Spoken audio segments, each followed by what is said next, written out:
Life of Chinnakanal 301 ഓർമ്മയുടെ മറ്റൊരു വീഡിയോയിലേക്ക് ഏവർക്കും സ്വാഗതം. ഞാൻ ഒരു പായസം വെക്കാമെന്ന് വെച്ചു, ഞങ്ങളൊന്ന് കാണിച്ചേക്കാമെന്ന് വെച്ചു. എല്ലാവർക്കും സുഖമാണോ? ഓണമൊക്കെ എവിടം വരെയായി? നിങ്ങളാരും എൻ്റെ വീഡിയോ കാണുന്നില്ല, വളരെ സങ്കടമുണ്ട് കേട്ടോ.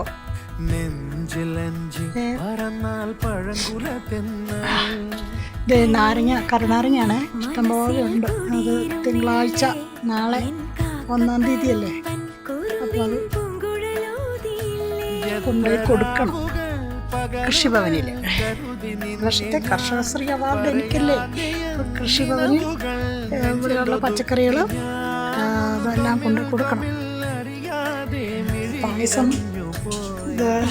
പായസത്തിന് വെള്ളം അടുപ്പ് വെച്ചേക്കുന്നു, അരി അടുപ്പുണ്ട്, ചെറുപയറും അരിയും കൂടി ഇട്ടാണ് പായസം വെക്കുന്നത്.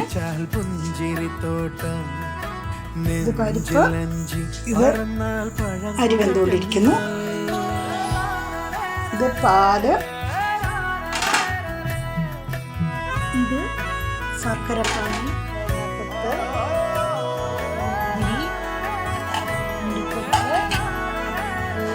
പായസം വെക്കാണ്. ഈ വീഡിയോ ഇഷ്ടമായ ലൈക്ക് ചെയ്യുക, ഷെയർ ചെയ്യുക, സബ്സ്ക്രൈബ് ചെയ്യുക കേട്ടോ. എൻ്റെ കൂട്ടുകാരെ, ഞാൻ എൻ്റെ ഈ കോളനി ഇങ്ങനെ ഒന്ന് രക്ഷപ്പെടുത്തണം വേണ്ടിയിട്ടാണ്. എൻ്റെ ഒരു വഴി പോലും ഇല്ല.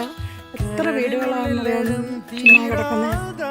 അതുപോലെ തന്നെ ഉള്ള താമസക്കാർക്കുടെ വീടാണെങ്കിൽ മൊത്തം പോയി ഇരിക്കുന്നു. നമുക്ക് സർക്കാർ തലത്തിൽ സഹായങ്ങൾ ലഭിക്കണമെങ്കിൽ ഭയങ്കര പാടാണ്. ഇപ്പം നമുക്കൊന്നും ലഭിക്കുന്നില്ല. 5 വർഷത്തിൻ്റെ ഉള്ളൂ പുനരധിവാസ പദ്ധതി എന്നാണ് പറയുന്നത്. പക്ഷേ ഇപ്പോഴും ഇവിടെ ആൾക്കാർ ഒത്തിരി പേര് വരാനുണ്ട്. അവരെല്ലാം ഇവിടെ എത്തിക്കാനുള്ള ഒരു ശ്രമത്തിൻ്റെ ഫലമാണ് ഞാൻ ഈ വീഡിയോ ചെയ്യുന്നത്. നിങ്ങളെല്ലാവരും സഹകരിക്കണം, ലൈക്ക് ചെയ്യണം, ഷെയർ ചെയ്യണം, സബ്സ്ക്രൈബ് ചെയ്യണം.